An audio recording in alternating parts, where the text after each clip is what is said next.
Welcome to the 0 to 100K video series where we help TikTok shop brand Shockbox scale from $0 to $100,000 in meta ad revenue in just 8 weeks. I'm going to show you the general trend. We're about 12 days into the entire program. So we launched this on Jan 9th and we scaled up over time. Today is January 22nd, so we're about 13 days into the program. Just to give you a general synopsis, we're not at all where we need to be in terms of CPAs, and we recognize that. So just to give like a general snapshot, we're at $6,000 in spend, which is significantly more. It's about 3 times more than the total account has ever spent in the history. We've driven 53 purchases at $112 CPA. So not where we need to be. And looking at it statically, it looks like, we're failing.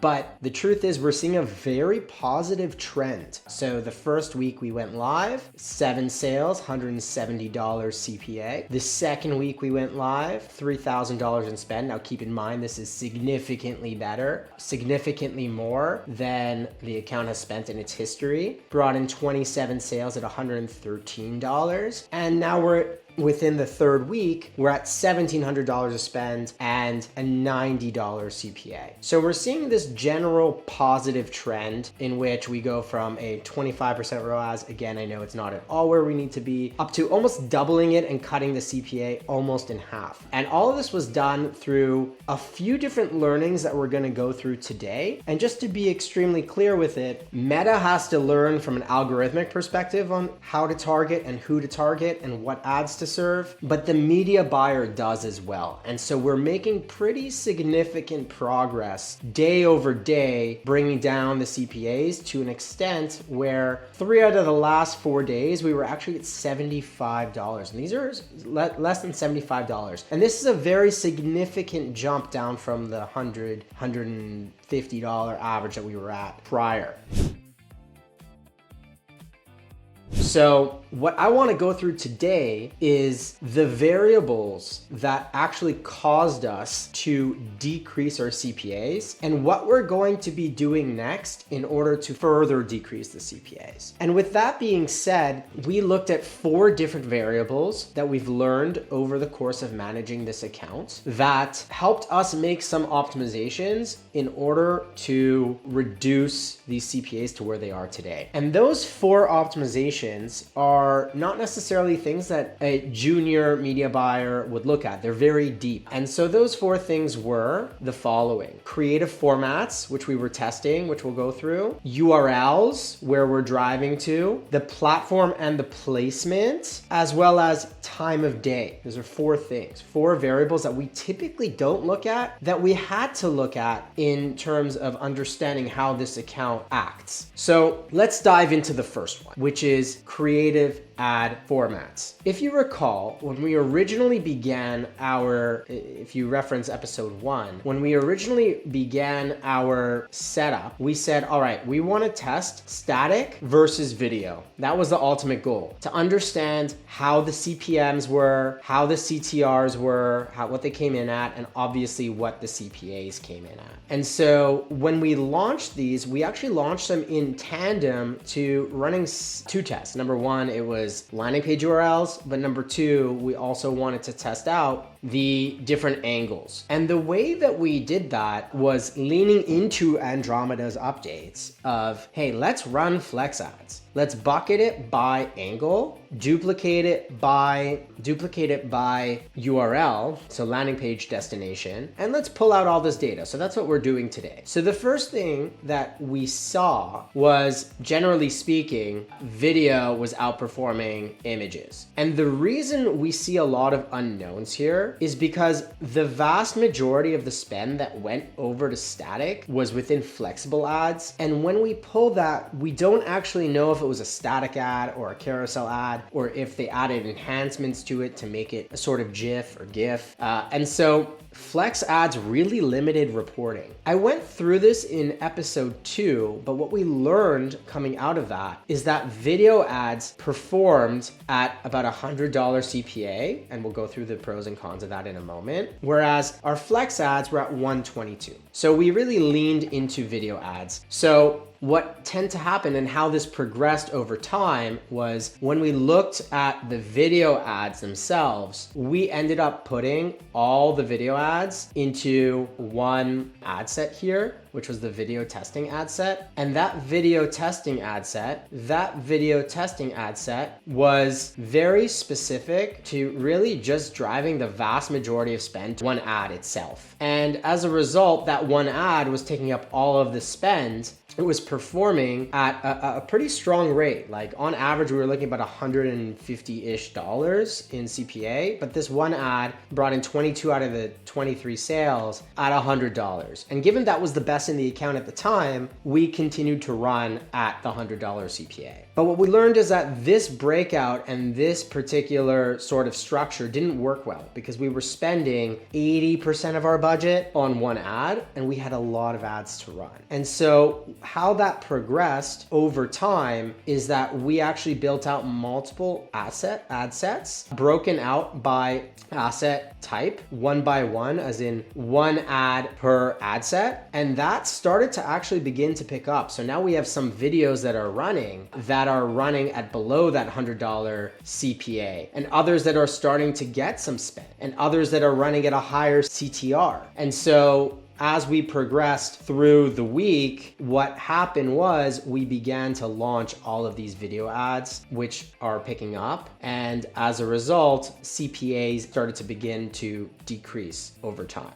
So that's somewhat of the structure we're running right now. We changed this earlier, about 5-6 days ago. And with statics, funny enough, what happened was because of the flex testing and the inability to actually report on that, what we did was we launched one ad that is very specific to static, and results are actually pretty good right now. I mean, there's one sale, so we take that with a grain of salt, but it's coming in at $93 CPA. So the very first thing, again, that we were looking at in order to drive down was just format testing. And so we're really leaning into video, and now we're really leaning into one by one in terms of image. So there's a downfall to that, especially which we'll get into, especially if we're looking at it by placement. The second notable change was the shift away from PDP testing. So over here, we've pulled all the URLs that we've ever driven to, which is an amalgamation of homepage and an amalgamation of product display pages. And what we were able to see was that click quality, add to cart rates, and purchase rates were all stronger on the homepage. So over time, what we ended up doing was just shifting all the spend away from PDPs and into homepage. And again, like that was showing us that we had a stronger resonance when we were able to drive people to a page that is filled with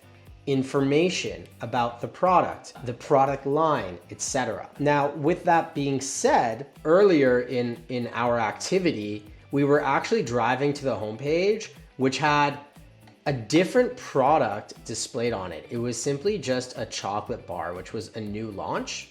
And that chocolate bar was at $25. So we were driving to a homepage from an ad that displayed the Dubai chocolate kit, and they would land and the CTA would be, hey, buy the bar. And so we made that change late last week to display the bar and the kit itself here. What was happening was we started to see an increase in AOV very consistently, to the point where our AOV went up to about $45 down, which is 30% increase from the $33 we saw prior.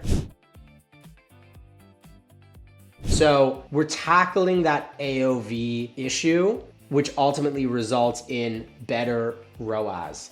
So moving forward, we're launching everything to homepage, and we are again testing video as well as static imagery. One thing that we like to look at here at Growth Collective is the actual publisher. So what platform are we advertising towards? And then what placements are performing well? So in this case, we broke down Instagram versus Facebook. The rest of these are just fringe networks. I wouldn't necessarily lean into them too much. But looking at this, we started to understand understand that we had a 50-50 split between Instagram and Facebook, yet CPAs were about 30% cheaper just on Instagram. And so I wanted to break that down to understand what placements within Facebook and Instagram are performing for Chalkbox and for this account. And so this is an analysis that we've done specifically for this video. It's really telling that Reels and Stories tend to have the best CPAs. So we're looking at sub $90 CPAs on Reels and Stories within Instagram, whereas the vast majority of our spend is going towards feed. And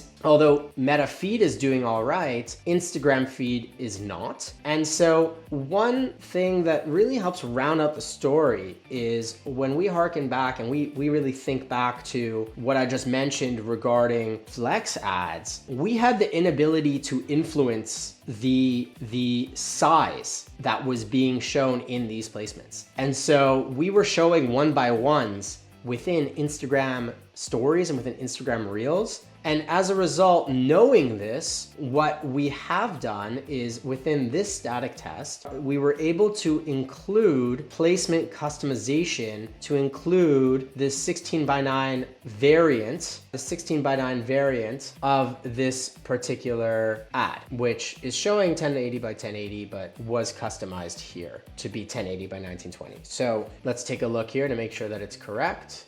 This is showing a 1080 by 1920 like it should be, and everything is within the bleeds. So we were unable to do that with flex ads. And so what we're starting to learn is as we really head into the Andromeda update, which suggests, hey, let's put as much behind creative variability as possible with flex ads, as well as feeding any ad group or asset group or ad set with as many pieces of content as possible. When we're running at small budgets, it's breaking. I think that is the headline here. It is truly breaking the account. And so we need to have a little bit more control of how we're placing the ads and how we're structuring the ads. And this is no more apparent than actually looking at how we're trending in CPAs as we lean away from the Andromeda update, which again, caveat with smaller spend accounts,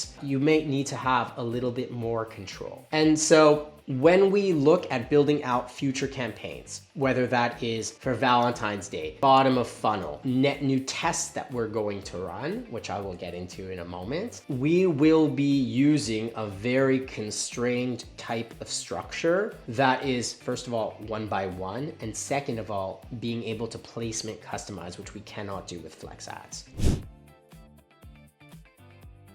We will go into that shortly, but one thing that I notice, again, as just generally a media buyer, is when I check throughout the day on performance, like literally hourly performance throughout the day, it seems to be like pretty dead throughout the day. And then I'll check the next day and we'll start to see a lot of sales come. And so my understanding, knowing the heritage of this brand being a TikTok shop brand, TikTok being more so along the lines of, hey, like, let's kill some time at night, let's death scroll, let's doom scroll. My understanding is that user behavior may actually translate over to the Meta platforms. And so I was very curious to see what performance by hour looked like. So what I've done here is taken our entire spend on the month and broken it down by hour. So this is PST time zone, Pacific time zone, because they're based out of California. And so 0 represents midnight, 1 is 1 a.m. down to hour 23, which is 11 p.m. And what I've done here is understand the allocation of spend throughout the day, the allocations of purchases throughout the day. So there was 53 purchases this month, 2 of which occurred at midnight, so that's 3%. And then kind of mapped out for you what the user behavior looks like. And it's really interesting. When we go to hour 17, so this is 5 p.m. PST, 8 p.m. Eastern time, that's when things really start to pick up. So if we go between 5 p.m. and 11, which is 8 p.m. to 2 a.m. Eastern, we spend a total of 24% of our budget, but we bring in 41% of all sales. So what this is telling me is that it's actually reinforcing the fact that this is more of an impulse purchase. This is reinforcing the fact that this is more of an impulse purchase. And so what we would like to do is cut out the majority of the fat here. So start day parting specific tests to only run later at night. Further, when we look at, let's say 9 through 12, this is the other type of peak throughout the day. And 9 through 12 PST actually represents noontime Eastern through noontime PST. And so this might be a lunch break type of situation. Maybe people are searching for chocolate. Maybe people are hungry, they're eating, they have downtime. And so we're going to start adding bid modifications and day parting throughout these times in our best performing ad set to see if we can actually increase our efficiencies there. So that was really, really interesting in terms of our analysis.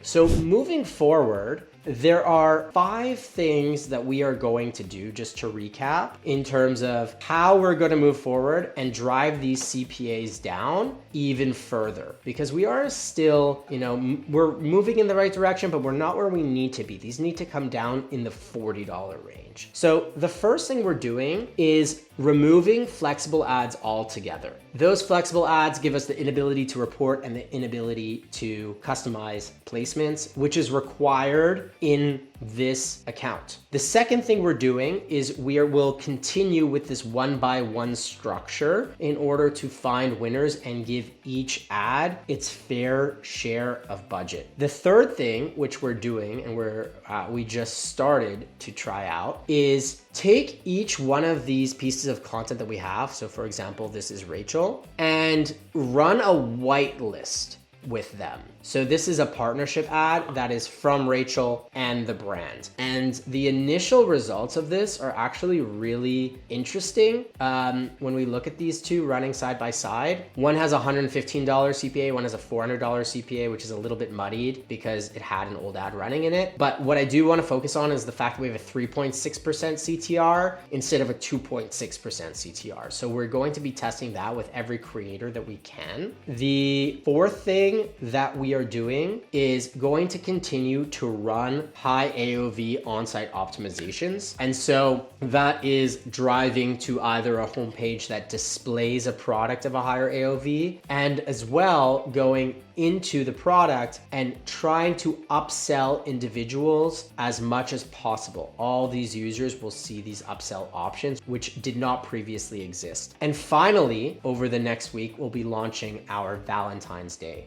ads. So we have crafted with the brands a Valentine's Day package that is of higher AOV and is also thematic. So for example, this is instead of $64 is going to be $50, exactly like it shows here. That's $14 off over February 14th. So we'll be pushing 2 different offers, and I'll be showcasing in the next video how I actually built that out. So once again, we've got 5 main things that we will be running over the next week in order to increase performance: removal of flexible ads, testing a 1-by-1 structure, testing the whitelisting content, increasing AOV, as well as launching our Valentine's Day. So stick around, tune in. This is exciting. We really, really hope that there's some value out of this, and I'll catch you in the next one.